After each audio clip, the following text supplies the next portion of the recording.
Imagine looking at a person who seems to have it all together. They are always on time. Their apartment is clean. They are the top performer at work. They are the friend everyone calls for advice because they are the stable one. They never crack. They never complain. To the outside world, they look like a machine of success and calmness. Now, imagine that inside that person's chest, there is a bird trapped in a cage, beating its wings against the bars 24 hours a day. Imagine that their mind never, ever stops screaming. Imagine that every email feels like a bomb threat, and every quiet moment feels like impending doom. They are paddling furiously underwater just to keep their head above the surface, while looking completely serene from the waist up. If this sounds like you are living with a secret burden. You are not just type A. You are not just a perfectionist. You are dealing with high-functioning anxiety.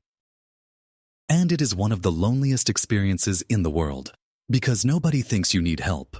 You look fine, so everyone assumes you are fine. Today, we are going to take off that mask. We are going to look at the neuroscience of the strong one and explain why your success is actually a symptom of your suffering. To understand high-functioning anxiety, we have to look at the difference between achievement and survival. Most people achieve things because they want the reward. They work hard to get the promotion because they want the money or the pride. This is a dopamine-driven system. But for you, achievement is not about gaining something. It is about preventing catastrophe. You don't work hard because you love the work.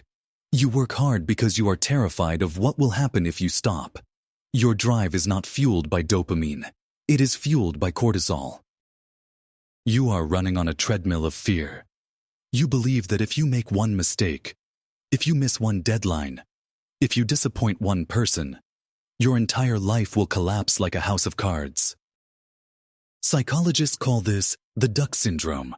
On the surface, the duck is gliding smoothly across the lake. It looks peaceful. But underwater, those little webbed feet are paddling violently, churning the water just to stay afloat. You are the duck. And the reason you are so exhausted all the time, even when you haven't done much physical labor, is that paddling burns an immense amount of cognitive energy.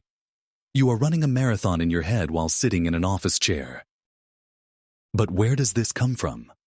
Why do you feel like you have to be perfect to be safe? Usually, this traces back to the good child syndrome or parentification. In childhood, you likely learned that love was conditional. You weren't praised for who you were. You were praised for what you did. You were the kid who got good grades. You were the kid who didn't cause trouble. You were the easy one who managed your parents' emotions. Your developing brain wired a very dangerous equation. Performance, safety, mistakes, abandonment. So, you became a master of perception management. You learned to hide your struggles because having needs felt dangerous. You learned that as long as you are perfect, you are safe. But the problem is, perfection is a moving target. The moment you achieve one goal, the anxiety immediately shifts to the next one. You can never rest, because the moment you rest, you feel like you are losing control. This leads to a physical phenomenon known as leisure sickness. Have you ever noticed that you get sick the moment you go on vacation? Or that you get a migraine on the first day of the weekend? This is not a coincidence. It is a biological withdrawal symptom. Your nervous system has been running on high levels of adrenaline and cortisol for so long that it has forgotten how to idle.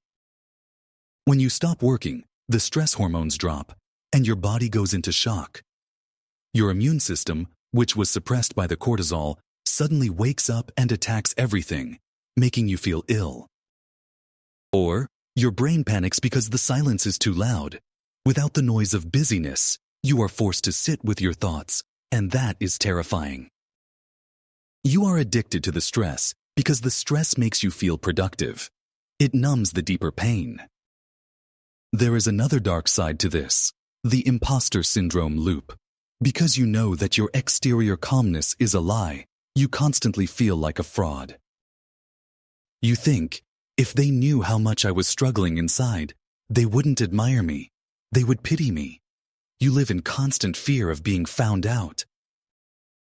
So you work harder. You double-check the email 3 times.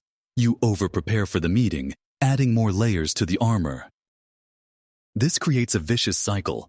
The more you achieve, the more praise you get. But the praise feels fake because they are praising the mask, not you.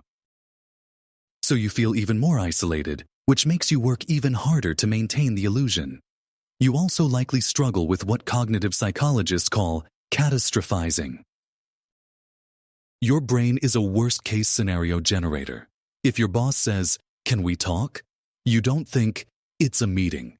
You think, "I'm getting fired, I'll lose my apartment, and I'll be homeless." This is a survival mechanism gone wrong. Your brain is trying to prepare you for every possible danger so you won't be blindsided. But living in the future means you never actually inhabit your life.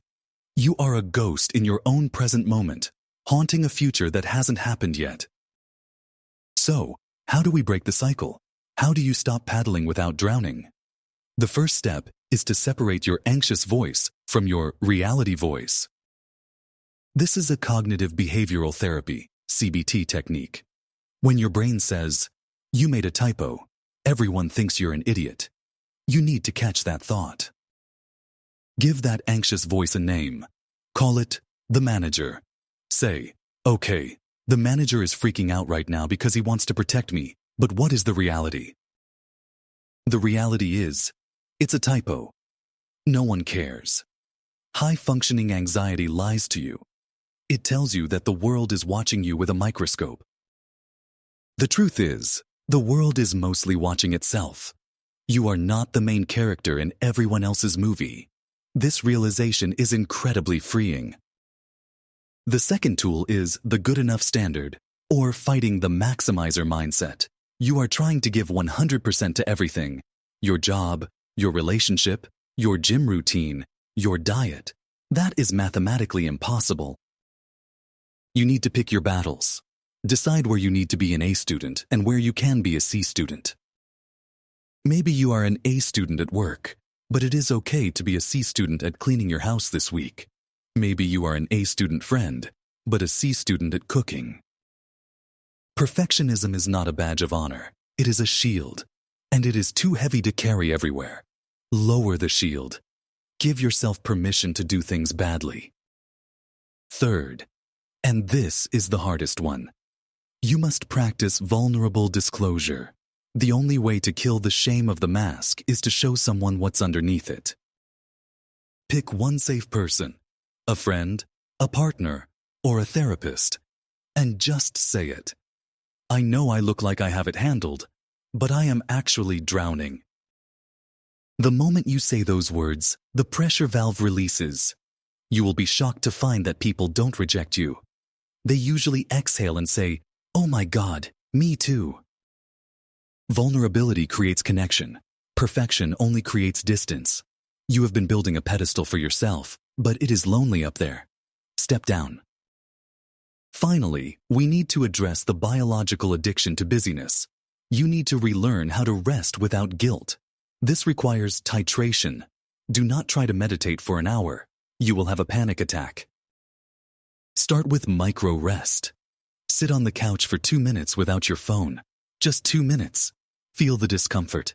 Feel the urge to get up and clean something. Acknowledge it, but don't act on it. You are training your nervous system that stillness does not equal danger. Over time, you can extend this to 5 minutes, then 10. You are rehabilitating your ability to just be. I want you to know that you do not have to earn your right to exist. You are valuable even when you are not productive. You are valuable even when you are messy. You are valuable even when you are late. The people who truly love you for your soul, not your stats. It is time to stop paddling so hard. The water is not as deep as you think. You can float. I'm curious, do you find it harder to work 12 hours a day or to sit still for 15 minutes doing absolutely nothing? For most people with this anxiety, the stillness is the hardest part. Tell me in the comments, And if you're wondering why you feel responsible for fixing everyone else's problems on top of your own, you are likely falling into the savior trap. We break that down in this next video. Click here, and I'll see you there.